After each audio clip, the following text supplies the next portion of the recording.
Firman Tuhan hari ke-325, 20 November tahun 2024, Kitab Maleakhi pasal 2 ayat 7, perikop, kewajiban imam mengajarkan yang benar. Firman Tuhan pada hari ini di hari yang ke-325, tanggal 20 November tahun 2024, diambil dari Kitab Maleakhi pasal 2 ayat 7, dengan perikop kewajiban imam mengajarkan yang benar. Inti tepatnya ayat 7 adalah sebagai berikut. Sebab bibir seorang iman memelihara pengetahuan, dan orang mencuri pengajaran dari mulutnya, sebab dialah utusan Tuhan semesta alam.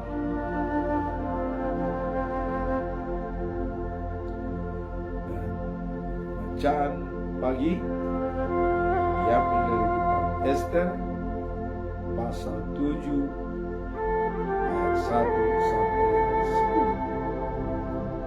Haman, Perdana Menteri Persia, dihukum mati. Bacaan malam diambil dari Wahyu pasal 5 ayat 11 sampai dengan 14. Gulungan buku dari anak domba. Bagaimana biasa sebagai pedoman kita dalam bulan November adalah dengan topik mengasihi dengan kasih Kristus, dijabarkan dalam Yohanes pasal 13 ayat 35. Dengan demikian semua orang akan tahu bahwa kamu adalah murid, jikalau kamu saling mengasihi. Syarat menjadi murid Tuhan Yesus adalah apabila sudah saling mengasihi. Nah, kemudian kalau kita lihat implementasi daripada kasih dalam 1 Yohanes pasal 4 ayat 7, dikatakan, saudara-saudara yang kekasih, marilah kita saling mengasihi, sebab kasih itu berasal dari Allah, dan setiap orang yang mengasihi lahir dari Allah dan mengenal Allah. Jadi kasih itu adalah dari Allah, dan apabila orang sudah saling mengasihi, maka dia adalah lahir dari Allah dan mengenal Allah, dan diakui sebagai jemaat Allah. Nah, kemudian ada konsekuensi daripada kasih, yaitu dalam 1 Yohanes pasal 4 ayat 8. Barang siapa tidak mengasihi, ia tidak mengenal Allah, sebab Allah adalah kasih. Inilah kesimpulannya. Jadi karena Allah itu kasih, maka dikatakan tadi mengasihi dengan kasih Yesus Kristus. Allah sama dengan Yesus. Jadi mengasihi dengan kasih Yesus Kristus karena Dia adalah Allah. Dan kasih itu sendiri adalah Allah. Dan karakter daripada Allah adalah kasih. Nah, kemudian dalam 1 Yohanes pasal 4 ayat 10 sampai 11 dikatakan, bukan kita telah mengasihi Allah, tapi Allah dengan mengasihi anaknya sebagai perdamaian. Jadi bukan kita telah mengasihi Allah, tapi Allah dengan mengutus anaknya sebagai perdamaian. Jikalau Allah mengasihi kita, maka haruslah kita saling mengasihi. Jadi kalau kita lihat dalam Yohanes 3 ayat 16 dikatakan, begitu besar kasih setia Allah pada dunia ini, maka anaknya yang tunggal Tuhan kita, yaitu Yesus Kristus, diberikan ke dunia supaya barang siapa percaya kepadanya beroleh hidup yang kekal. Kemudian kita masuk dalam perikop hari ini, yaitu kewajiban iman mengajarkan yang benar. Apakah makna dan pesan moral dari ayat tersebut? Ya. Dikatakan sebab bibir iman harus memelihara pengetahuan, dan orang harus mencari hukum dan di mulutnya, sebab ia adalah utusan Tuhan semesta alam. Jadi seorang iman itu adalah merupakan utusan Tuhan, maka dia harus mengajarkan yang benar. Karena apa yang dikatakan oleh imam ya, itu harus diturut oleh semua umat. Ya. Sebab kalau imam tidak berkata benar, maka dia sudah melanggar sebagai utusan Allah semesta alam. Maka dituntut semua imam harus benar-benar memberitakan firman Tuhan dengan benar. Memang kewajiban para imam untuk menerapkan yang benar tentang Aku Tuhan yang Maha Tinggi. Kepada merekalah rakyat harus bertanya, apa kehendakku? Karena mereka itu utusan-utusanku. Ini sudah dijelaskan oleh Tuhan. Jadi imam itu bisa berfungsi sebagai agen of change ya daripada Tuhan, karena dia sudah diberikan sebagai utusan Tuhan. Nah, jadi apapun yang dikatakan oleh para imam itu layak untuk dipercaya, dan para imam adalah tempat bertanya dan tempat konsultasi dan tempat menerima pengarahan dan tempat pembenaran daripada firman Tuhan, karena dia adalah utusan daripada Allah. Ayat ini menggambarkan pentingnya peran imam dalam menjaga pengetahuan dan menyampaikan ajaran Tuhan kepada umat. Jadi seorang figur imam adalah merupakan sentral bagi umat untuk menerima pengarahan, penjelasan, dan konsultasi sebagai dia adalah utusan Tuhan. Sehingga apa yang disampaikan oleh para imam itu harus diturut oleh jemaat, karena itu adalah penjabaran daripada Tuhan melalui para imam.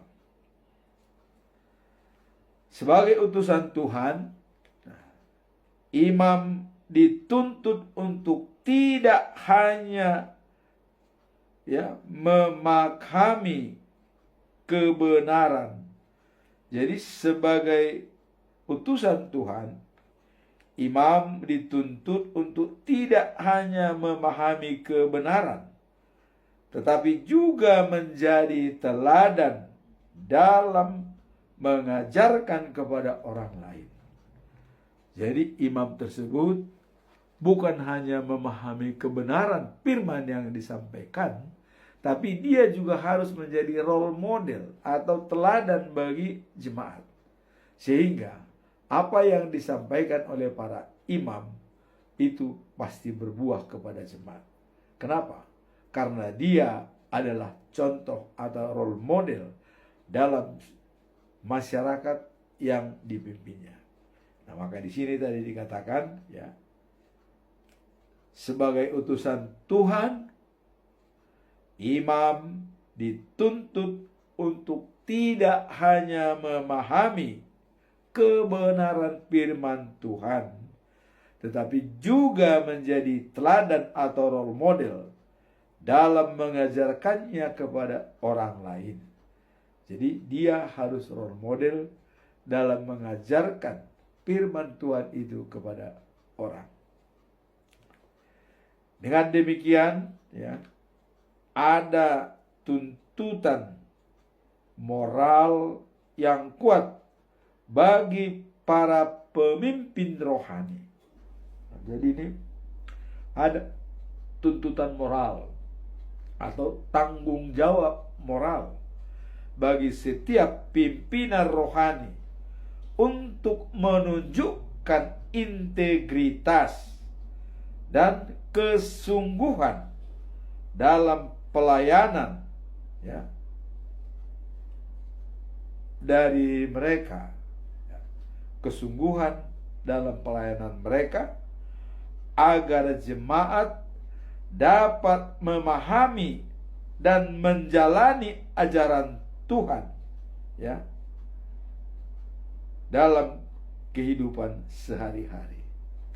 Jadi dengan demikian ada tuntutan moral yang kuat bagi para pemimpin rohani untuk menunjukkan integritas sesuai kata dengan perbuatan dan kesungguhan dalam pelayanan mereka menjalani ajaran Tuhan dalam kehidupan sehari-hari. Nah, inilah tanggung jawab moral dari para pemimpin rohani.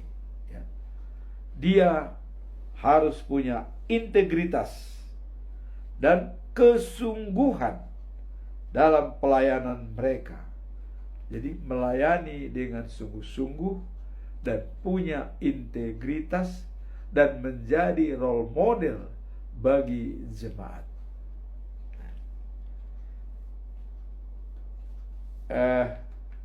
Kita ingat bahwa saat ini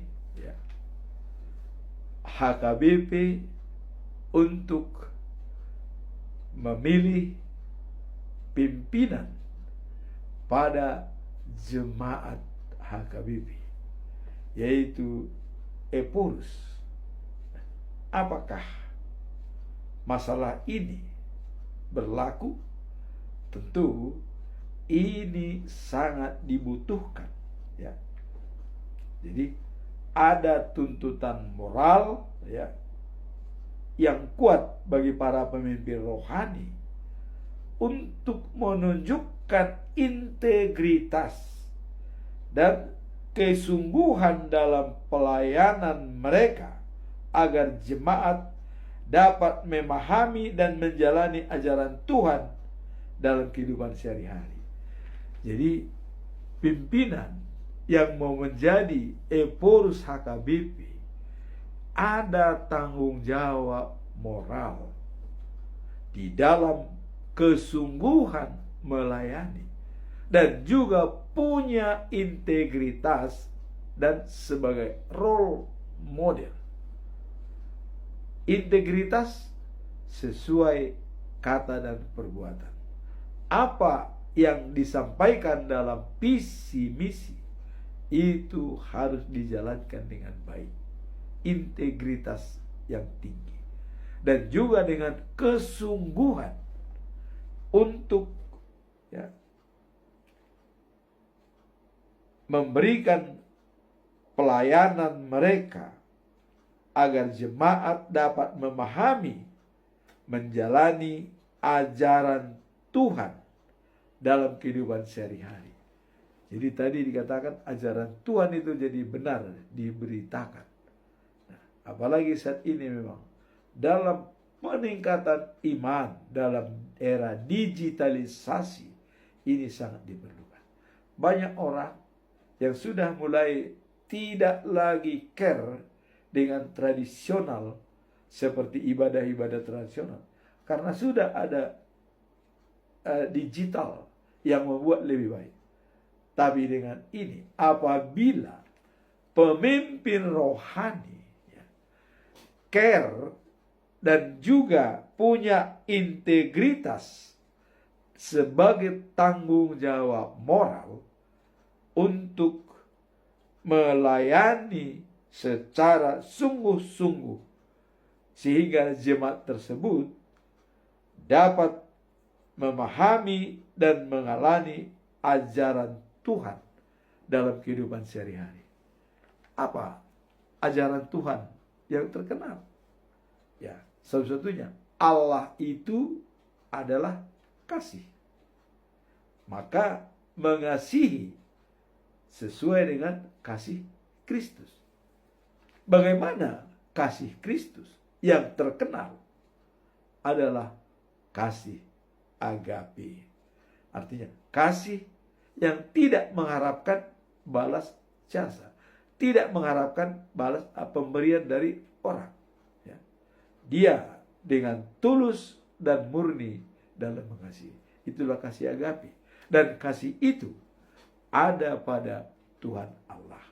Karena kasih adalah karakter daripada Allah, maka kita wajib hukumnya untuk mengasihi Allah dari segenap hati, dari segenap jiwa, dari segenap akal budi, dan dari segenap kekuatan kita, serta mengasihi sesama sebagai sesama seperti diri sendiri. Kenapa kita mengasihi sesama?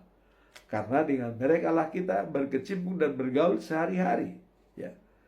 Hubungan horizontal dengan orang-orang dan vertikal dengan Tuhan.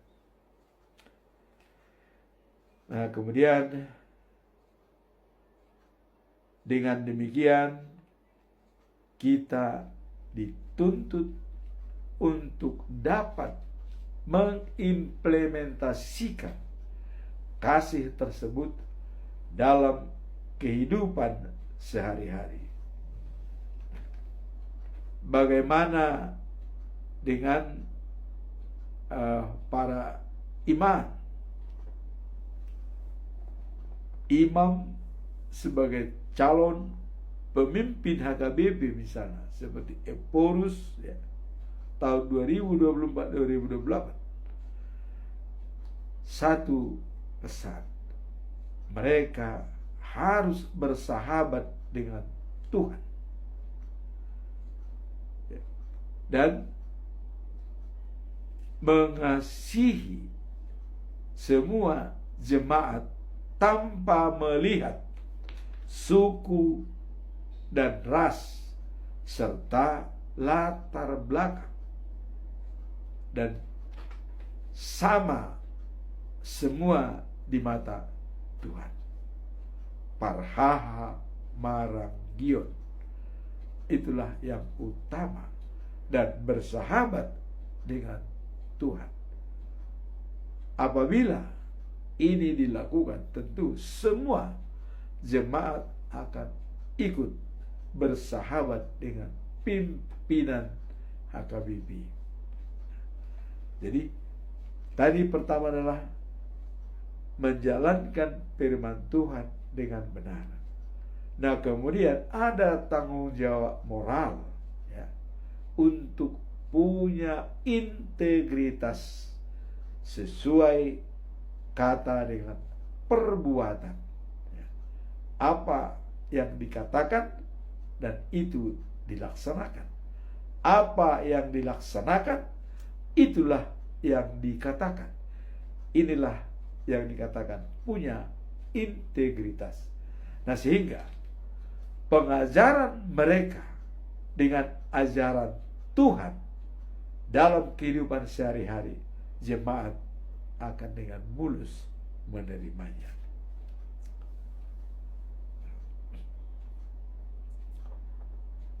Nah, sekarang kita mau coba melihat, ya, HKBP masa depan. Ini yang sangat penting. Kalau kita lihat menatap masa depan HKBP sampai jubileum 200 tahun 2061. Nah, sekarang para imam, ya, karena sistem dalam HKBP sudah baku dan sudah sangat bagus, seperti dalam almanak HKBP, ya, di sana ada ayat harian, ya, yang kita lihat, dan ada bacaan pada pagi hari, dan ada bacaan pada malam hari.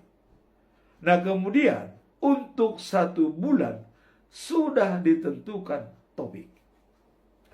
Menatap masa depan HKBP masa yang akan datang. Apa? Laksanakan transformasi dari almanak yang sudah dibuatkan semacam konsepsi sistem, ya, saling berhubungan dan saling menentukan antara bacaan bulanan, ayat bulanan, dan kemudian bacaan harian, dan bacaan pagi, dan bacaan malam. Seperti contoh, ya, dalam bulan November, bagaimana kita mentransformasi pembacaan Alkitab. Para imam dari HKBP yang dipercayakan sebagai gembala yang baik, ini harus dijabarkan, ya. Misalnya dalam setiap khotbah minggu harus disinggung masalah topik minggu ini atau topik bulan ini apa. Nah, contoh, dalam bulan November ada 4 kali minggu khotbah. Minggu pertama harus disampaikan misalnya apa topik daripada bulan Oktober. Topiknya adalah mengasihi dengan kasih Kristus. Itu yang topik di dalam 1 bulan. Mengasihi dengan kasih Kristus. Kemudian ini dijabarkan dalam Injil Yohanes pasal 13 ayat 35. Dikatakan, dengan demikian, ya, semua orang akan tahu kalau kamu adalah muridku. Terus dikatakan, jikalau kamu saling mengasihi. Ini harus diulang setiap minggu dalam khotbah. Ini adalah pembukaan dalam membuat khotbah setiap minggu. Dan setiap bulan ada topik. Dan inilah transformasi daripada Almanak HKBP untuk meningkatkan iman daripada para jemaat yang ada di HKBP. Ini usul saya kepada Eforus untuk menatap masa depan HKBP, untuk menguatkan iman. Ini harus wajib dijalankan. Jadi topik bulan ini dalam minggu pertama, misalnya dalam bulan November, sudah disampaikan ya, bahwa mengasihi dengan kasih Kristus. Dan dijabarkanlah apa topik tersebut. Dikatakan ya, semua orang tahu kalau kau adalah muridku jika kamu saling mengasihi. Jadi kalau ada orang yang tidak saling mengasihi, itu tidak termasuk dalam murid Yesus. Nah, ini harus diulang-ulang dalam setiap minggu. Topik daripada bulan itu kepada pengkhotbah ini disampaikan. Dan bila perlu dibuatkan PR kepada jemaat, bertanya apa topik bulan ini, coba sebutkan. Dan ditanya setiap minggu apa topik bulan ini, sehingga almanak daripada HKBP itu dibuat transformasi dalam implementasinya untuk menguatkan iman daripada jemaat. Itulah pemberitaan firman Tuhan itu dengan benar. Nah kemudian ya, bacaan harian ya. Nah seperti hari ini misalnya ya, ayat hari ini dikatakan dalam Maliaki pasal 2 ayat 7. Apa disampaikan dalam perikop ini? Dikatakan kewajiban daripada imam mengajarkan yang benar. Itulah perikopnya. Dalam ayatnya dikatakan, sebab bibir seorang iman memelihara pengetahuan, dan dari orang mencuri pengajaran dari mulutnya, dan orang mencuri pengajaran dari mulutnya, sebab dialah utusan Tuhan semesta alam. Jadi tanggung jawab moral dari para imam ya adalah memberitakan firman Tuhan dengan benar. Nah, jadi dengan menatap masa depan HKBP dalam meningkatkan iman ya, dan supaya khotbah itu tidak monoton, tanyakan apa topik bulan ini. Setiap minggu, 4 kali minggu ditanya apa topik. Dan itu merupakan tugas daripada jemaat, sehingga almanak yang dibagikan kepada jemaat itu ada manfaatnya. Nah kemudian bisa menyimpulkan, para pengkhotbah bisa menyimpulkan apa ayat harian dan apa topik dalam bulan ini yang paling menonjol. Nah ini bisa disampaikan. Nah kalau kita lihat ya, seperti bulan November, topik yang berlanjut ini berseri adalah masalah surat daripada Haman yang sudah distempel oleh Raja Ahasiweros ya, dalam kerajaan Ahasiweros dengan istrinya Esther, harus membinasakan bangsa Yahudi tanggal 13 Januari ditandatangani dan distempel. Dan pelaksananya adalah tanggal 13 Desember. Semua bangsa Yahudi harus binasa dari kota Persia. 127 provinsi. Dan ini ya, bagaimana tanggung jawab Mordekai dan Esther untuk mengamankan Yahudi. Nah kita lihat akhirnya pada hari ini, nanti kita lihat hasilnya ya, apa yang terjadi. Perdana Menteri Haman dihukum mati. Jadi ada istilah, setiap orang yang menggali lubang, dia sendiri masuk ke dalamnya. Itu adalah berlaku pada Haman sebagai Perdana Menteri Persia yang diangkat oleh Raja Ahasiweros ya. Dia dihukum mati. Nanti kita lihat perikopnya hari ini. Nah, jadi dengan pendeta atau para imam tahu ayat minggu satu minggu dan topik yang paling menonjol disampaikan, baru dia berkhotbah. Inilah transformasi dari para imam yang mengajarkan firman Tuhan. Jangan lagi monoton. Karena para hamba Tuhan atau para imam sudah penggajian sentralisasi. Tidak perlu lagi memikirkan berapa gaji, dari mana dapat duit, tidak. Pikirkan iman daripada jemaat. Sehingga begitu jemaat tertarik dengan ibadah seperti itu, ada semacam dialog tapi menguatkan iman. Nah, sehingga jemaat semakin banyak datang ke gereja. Oh, kita ditanya, ada tugas. Jadi, berikan tugas kepada jemaat untuk dijawab setiap minggu. Apa topik bulan ini? Itu harus jelas. Dan inilah Ephorus, siapapun nanti Ephorus yang terpilih, ini harus dilaksanakan untuk menguatkan iman daripada jemaat. Karena pada waktu pertemuan di Partukuan tanggal 9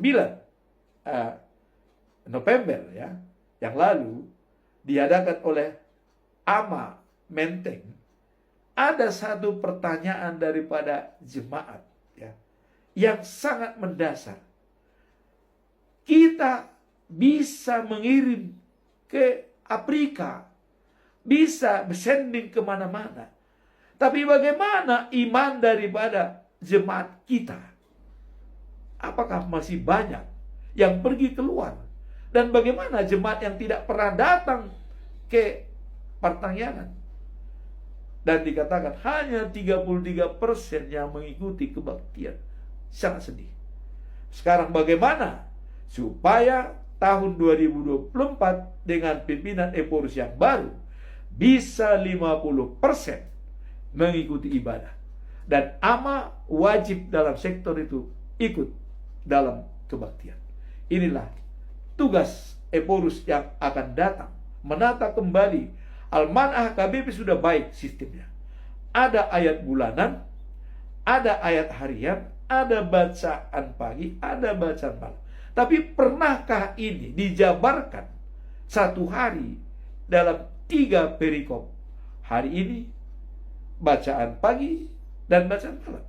Karena dari sanalah ya, bisa kita melihat begitu dalamnya isi daripada Alkitab tersebut. Nah, kemudian 1 bulan sebagai pedoman kita harus didasarkan pada itu setiap berkhotbah.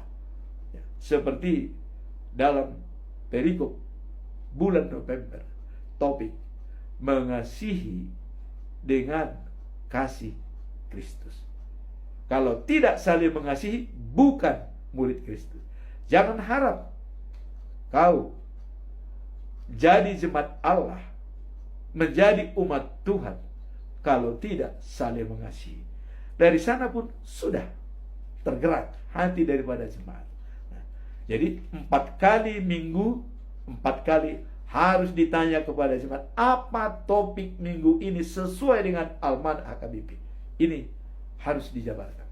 Dan kemudian penjabaran daripada ayat harian dan bacaan pagi dan bacaan malam harus ada kesimpulan dari 1 minggu tersebut. Entah cerita si Job, entah cerita Daud, apakah cerita Esther atau cerita siapapun. Ya, itu harus diambil topik. Itulah menatap masa depan HKBP supaya jemaat tidak kabur dari gereja dan ibadah tidak monoton. Sehingga dengan adanya dialog seperti itu, semua jemaat akan antusias mendengar khotbah pada minggu itu. Itulah usul saya dalam transformasi Almanah HKBP. Ayat bulanan tetapkan dengan baik, dan ayat harian dan juga mingguan itu uraikan dengan jelas. Nah, kemudian dalam berkhotbah, jarang orang menyampaikan prakhotbah duluan dengan khotbah. Nah, itu ada kaitannya. Prakhotbah jabarkan bagaimana kita mendalami, baru masuk dalam khotbah inti. Karena ada 30 menit waktu di sana ya. 10 menit membahas prakhotbah, 20 menit bahas khotbah, itu cukup bagus. apalagi dalam teknologi canggih sekarang, apa-apa bisa kita tanyakan kepada digital, ya. Apalagi sudah AI, bisa. Dan Alkitab sudah modern. Apapun bisa kita tanyakan. Nah, inilah saran kami sebagai jemaat kepada Eporus yang akan datang supaya care transformasi daripada penjabaran atau implementasi daripada almanak HKBP yang sudah sebagai konsepsi sistem. Totalitas dari komponen-komponen yang ada, saling berhubungan, saling menentukan, dan saling mempengaruhi antara ayat bulanan, ayat harian, bacaan pagi, dan bacaan malam. Ini harus dijabarkan. Dan semua imam atau pendeta yang ditabiskan, inilah yang harus menjadi training khusus untuk mendalami ayat tersebut. Karena dari segi keuangan, dengan sistem sentralisasi, semua sudah berjalan dengan baik. Nah, itulah dalam hal kitab Maliaki pasal 2 ayat 7, kewajiban iman mengajarkan yang benar. Itulah merupakan saran saya menatap masa depan HKBP dengan kepemimpinan Eporus yang baru. Ada 3 calon, ya, Porus. Maulinus Sirigar, Roida Situmorang, dan Victor Tinambunan. Semoga mereka bisa merenungkan ini di masa yang akan datang, supaya mengkaji jemaat HKBP tidak lagi 30% yang mengikuti ibadah, tapi bisa sampai 50 sampai 75% dengan ibadah yang interaktif dan bukan monoton. Interaktif bukan berarti tanya jawab, tetapi ayat bulanan itu wajib ditanyakan kepada jemaat. Mungkin minggu pertama dibacakan oleh pendeta, tapi minggu kedua, ketiga, dan keempat diminta jemaat yang membacakan. Itulah mungkin sistem untuk mengembalikan marwah iman daripada jemaat untuk tetap rasa memiliki terhadap HKBP dan saling pengertian dan punya goodwill atau cita-cita yang baik.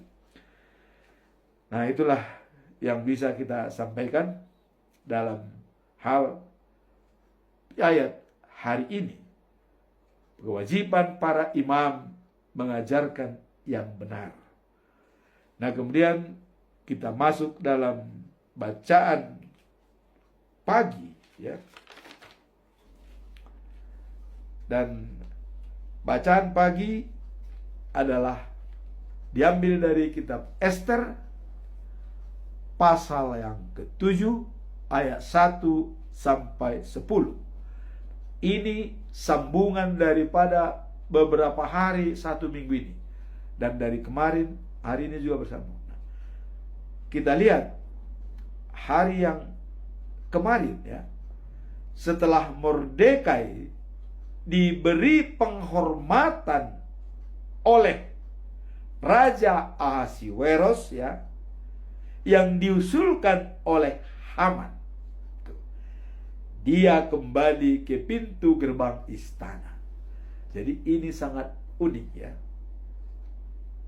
Haman hendak merencanakan membunuh Mordekai dan sudah menyiapkan tiang gantungan setinggi 22 meter.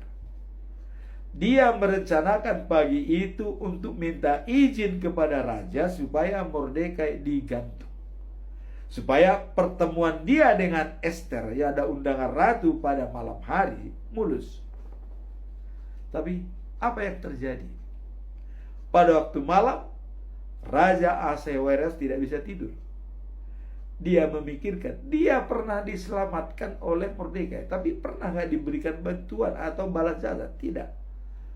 Disuruh pejabat-pejabat, tolong ambil buku catatan sejarah. Dilihat catatan, Mordekai menyelamatkan nyawa raja, tapi belum mendapat apa-apa. Sehingga pada waktu pagi harinya, Mordekai memanggil Hanan, siapa yang ada di istana saat ini, kata Raja Ahasuerus. Wah, ini Haman, Perdana Menteri Persia, kebetulan ada di istana. Oh, coba panggil dengan cepat. Dipanggil dan ditanya oleh Raja Ahasuerus. Haman, saya akan memberikan penghargaan yang paling besar kepada seseorang. Apa usulmu untuk itu? Wah, Haman senang. Wah, mungkin penghargaan itu pasti kepada saya, karena dialah yang paling nomor 2, yang paling besar di kerajaan Persia, dianggap Perdana Menteri. Dan dia menganggap, oh, saya sudah diundang oleh Ratu Esther, perjamuan, ya, sudah pertama kemarin, dan kemudian sore ini, malam ini juga akan diberikan perjamuan. Wah, pikirnya mungkin saya, sehingga diberikanlah penghargaan yang paling tinggi, ya. Coba, disuruh memakai pakaian raja, ya, dan disuruh memakai kuda yang dihias dengan lambang-lambang kerajaan, sangat bagus dihias, ya. Nah, kemudian dikatakan bawa dia keliling kota di arak, ya, dan berseru-seru, inilah penghargaan raja, inilah. Nah, datang Raja Ahasuerus, ya. Sekarang cepat ambil dan lakukan itu dan pakaikan kepada Mordekai. Wah, Haman sangat kaget. Sudah mau pecah kepalanya. Tadinya dia mau menggantung Mordekai, nyatanya Raja Ahasuerus akan memberikan penghargaan. Mau tidak mau, diambil dan dilakukan. Kata raja, lakukan semua apa yang kau usulkan, tidak ada yang dikurangi satu pun. Jadi semua usul daripada Haman itu dijalankan. Kemudian itulah tadi, setelah selesai Mordekai diberi penghormatan, ya, dia kembali ke pintu gerbang, dan Haman pergi menemui istrinya, ya, pergi dan menemui istrinya. Apa yang terjadi? Kalau demikian, kata istri sama teman-temannya, Haman akan lemah dan Mordekai semakin kuat. Kamu tidak bisa lagi melawan Mordekai. Itulah pikiran daripada istri dan juga teman-temannya. Nah, kemudian hari inilah, ya, bacaan pagi ini, pada hari ini, Ester 7 ayat 1 sampai 10. Haman dihukum mati. Maka untuk kedua kalinya raja dan Haman makan minum bersama-sama dengan Ester. Jadi sudah memenuhi undangan Ester, makan minum bersama dengan raja. Kemudian sambil minum anggur, dan Haman juga minum anggur, raja bertanya kepada Ester, karena Ester sudah berjanji Ester akan menjawab pada perjamuan yang kedua. Waktu raja akan bertanya, di situ akan saya jawab, kata Ester. Sekarang raja bertanya, ya, katakanlah, katanya, apa yang kau inginkan pasti akan kuberikan, meskipun kau minta, ya, separuh dari kerajaan, pasti akan kuberi, katanya. Oh, bukan main raja ini, karena raja sangat senang dengan permaisuri Ester, yang dia menurut kepada raja dan juga paras cantik sebagai wanita Yahudi. Ya. Jawab Ratu Ester, kalau baginda berkenan, hamba mohon supaya hamba dan bangsa hamba boleh hidup. Ini jawaban yang sangat spesifik. Boleh hidup. Memang apa, mau mati semua? Raja semakin mendengar, ya. Sebab Nah, ini hamba dan bangsa hamba telah dijual untuk dibunuh. Andai kata kami hanya dijual untuk diperbudak, hamba akan berdiam diri dan tidak mengganggu baginda. Tetapi kami akan dibinasakan dan dimusnahkan, dan termasuk hartanya semua dirampok. Lalu raja bertanya, siapa yang berani berbuat begitu? Di mana orangnya? Disinilah Ester langsung menjawab dan tidak lagi menyembunyikan apa yang ada di benaknya. Ester menjawab, Haman yang jahat inilah musuh dan penganiaya kami. Dengan sangat ketakutan, Haman memandang raja dan ratu. Jadi begitu dikatakan Hamanlah yang jahat ini, penganiaya kami, Haman langsung memandang raja dan ratu Ester. Raja marah sekali, lalu bangkit, meninggalkan meja dan langsung keluar ke taman istana. Jadi dia langsung bangkit dan keluar ke taman istana. Nah, kemudian